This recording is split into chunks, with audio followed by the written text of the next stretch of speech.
I'd like to begin this with a quick little story about Elle Woods. Elle Woods is a giddy, girly, pink-obsessed, self-proclaimed Cosmo girl who is excited to get engaged to her East Coast elite heartthrob of a boyfriend, Warner Huntington III.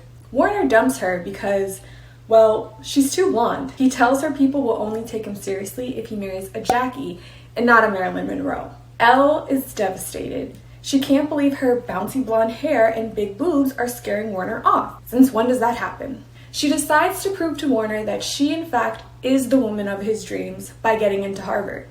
What, like it's hard? And yeah, she sucks at first and everyone bullies her and demeans her down to a Barbie, all because she can effortlessly rock a hot pink patent leather pencil skirt. She's discouraged by all the snobbish elitist bullying, but despite all this, she doesn't give up. She learns enough to help her manicurist Paulette get her dog back, and Elle finally starts to not only believe it's possible for her to become a lawyer, but also how much it can truly help people. A few sorority secrets and unwelcome advances later, the story ultimately boils down to this crucial scene where Elle now has the chance to put all her skills to the test. Originally, Callahan was supposed to defend fitness superstar Brooke Taylor, but last minute she chose Elle to be her representation, which seems like a foolish risk. But why? Because girly fitness moguls don't have enough discernment to qualify who should defend them? More on that later. Anyway, it's here where we see that Elle Woods is not just a good lawyer who happens to be girly. Elle Woods is a good lawyer because she's girly. And that's the moral of the story I'm about to share with you now. Hi, I'm Alex. In 2018, I sold my company called Boss Babe. If you were around 2014 to 16,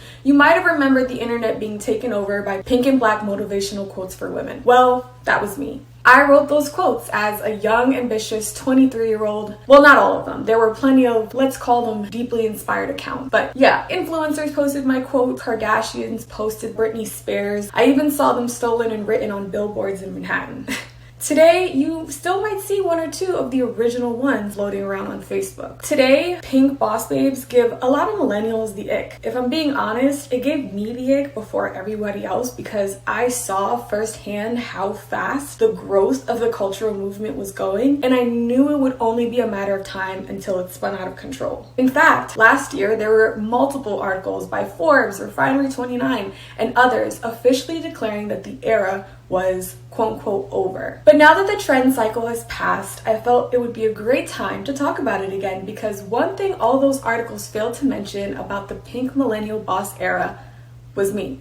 If you're familiar with my work, you know this happens a lot. I've predicted multiple trends in the tech and media space my entire career, but they often happen so early that once the mainstream is talking about it, I'm not on the radar. But I'm putting myself on the radar for this because I'm here to defend the girly boss babe. And I'm also here to let you know she's not dead. And anybody who says it's dead is clearly not paying attention, and I'll prove it. Now look, I know the movement has gotten reduced to a negative stereotype, but focusing on just that and choosing not to see all the other positive cultural impact it's had is, well, kind of narrow-minded if you ask me. A stereotype is a stereotype, meaning it's judging an entire group of people for things only done by some, which isn't fair no matter what group you're talking about. The boss babe movement grew so much popularity because at the time, girly businesswomen were just not being represented anywhere. I know it's hard to believe today, but before 2014, there was no business content that was pink.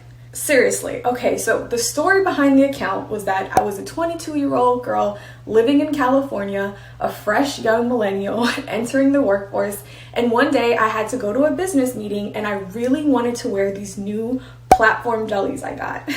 I was so young, I remember thinking something like, gee, I guess these aren't professional, but I know what I'm doing and I shouldn't have to change into some boring shoes just to be taken seriously. Now, is there some naivety to that?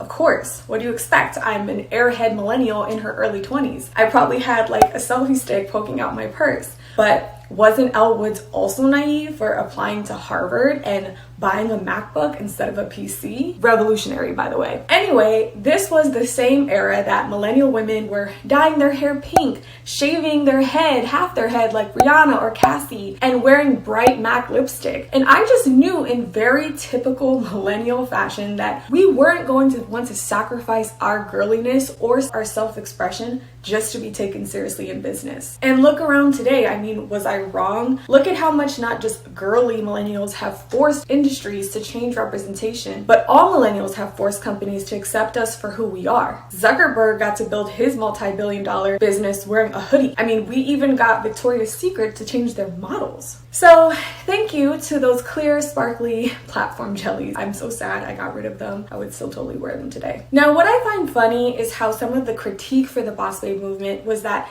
female entrepreneurs shouldn't be deduced to being babes or liking pink. It's like it had never occurred to people that there is actually a huge percentage of the population who like to be considered babes and like pink. Oh my god, what a crime! What we have here is typical girly girl bashing. The same girly girl bashing that Vivienne did to Elle when she made her show up to that party in a costume. And it's like, yeah, it's a movie, so it's funny, but in actuality, that was humiliating. The story of Elle Woods is that she was the smart girl who kept getting humiliated over and over again just for liking pink and girly things. I mean, think about it. Her boyfriend dumped her because of it. The lady at the store tried to rip her off and trick her into spending more on a dress that was on sale. Her professor tried to make a move on her. She wasn't mean. It's not like she was Regina George, even though I love Regina George. Elle was polite. She was trying to socialize. I mean, she helped Paulette get her dog and a new boyfriend.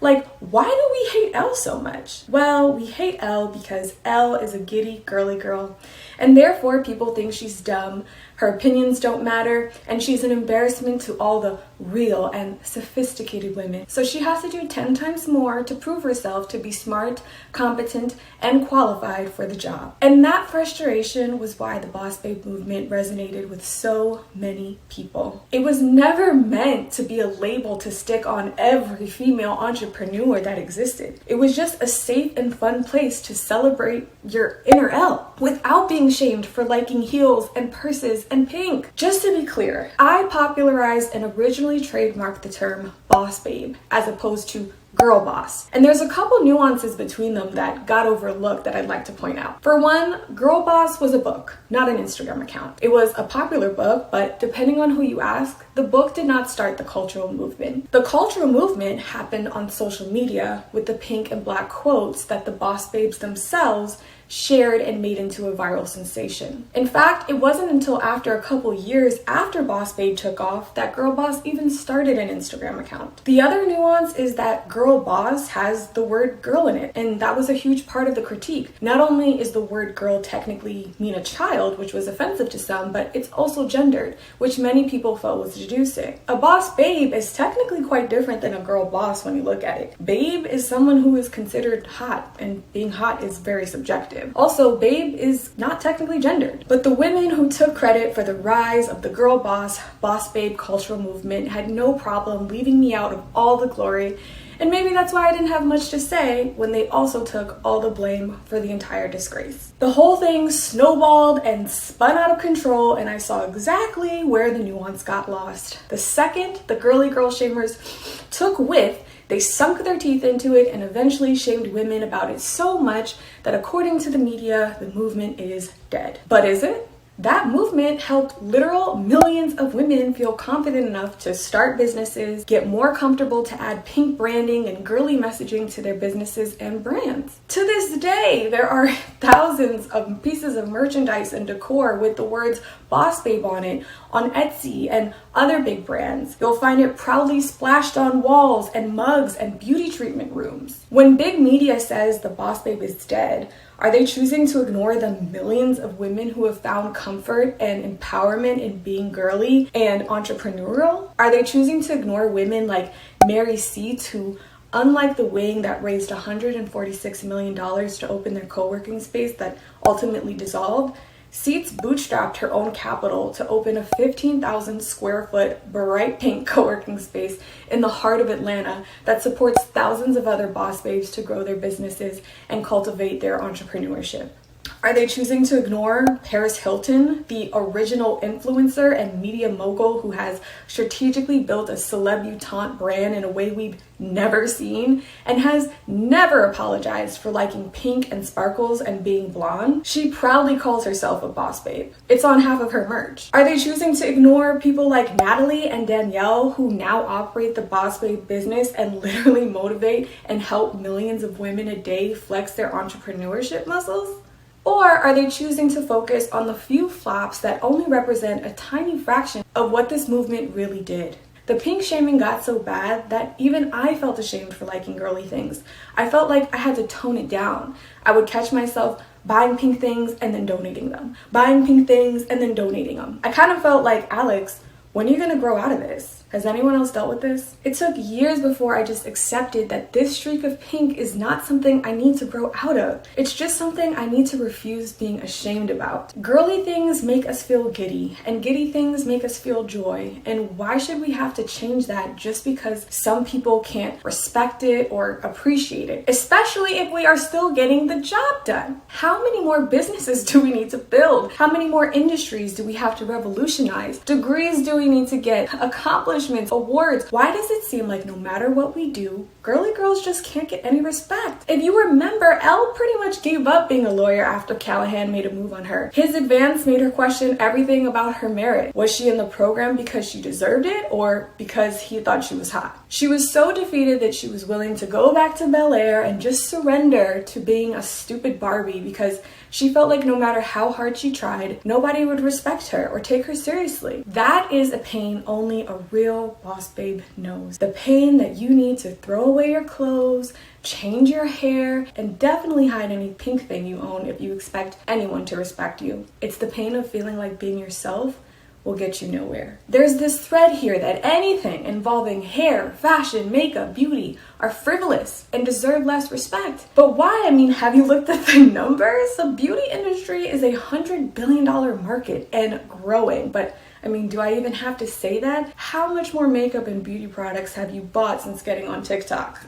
We have so much influence on global spending that there's a literal economic theory they teach in business schools called the lipstick effect, which is basically a market indicator that proves that even in recessions or global tragedies, we budget enough to purchase small indulgences like lipstick. And many beauty and personal care businesses tend to get unexpected upticks in sales during these social vulnerable times. Yes, we know the value of lipstick when everyone is depressed and scared, so you're welcome. One area I'm particularly fascinated by is beauty tech. The medical beauty aesthetic industry in particular has a compound annual growth rate of 18.8%, which is about 10% higher than a normal industry average. Why does tech and crypto get so much prestige, but beauty and pink does not? What numbers do they have that we don't have? What expertise do they have that we don't have? Now that I'm involved in acquiring med spas and beauty tech, I see the literal numbers, sometimes hundreds of deals a day. I know what performance this industry is doing compared to others. I also have a history and at this point a proven track record of trend and cultural forecasting. Not only is this industry bubbling and exciting with innovative technology right now, we've barely scratched the surface of what's coming next. In fact, part of the reason I felt compelled to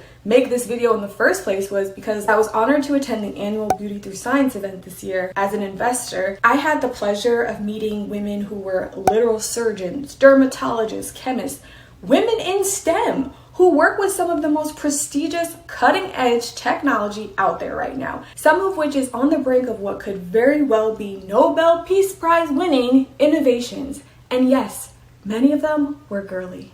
It's when I see these combinations of competency and girly flair that I say, how dare anyone say that the era is dead, or let alone something we should feel embarrassed about just because of some flukes who gave it a bad name or a journalist who didn't really care to look at all the details. Our unique knowledge and appreciation about these girly things isn't just some empty trivia, something good to know but ultimately unimportant. They're legitimate assets, transformative insights that make the world go round. I'm gonna say it again. Elle was not a good lawyer who just happened to be girly. Elle was a good lawyer because she was girly. Callahan wouldn't have known about the risks of deactivating the ammonium thioglycolide. He wouldn't have been able to pinpoint that the pool boy was lying because he knew Elle's Prada shoes were last season. He didn't even have have the dignity to keep Brooke's alibi confidential, which even Vivian had to admit was classy and what was ultimately what won her over. If it were up to Callahan, Brooke would have gotten life.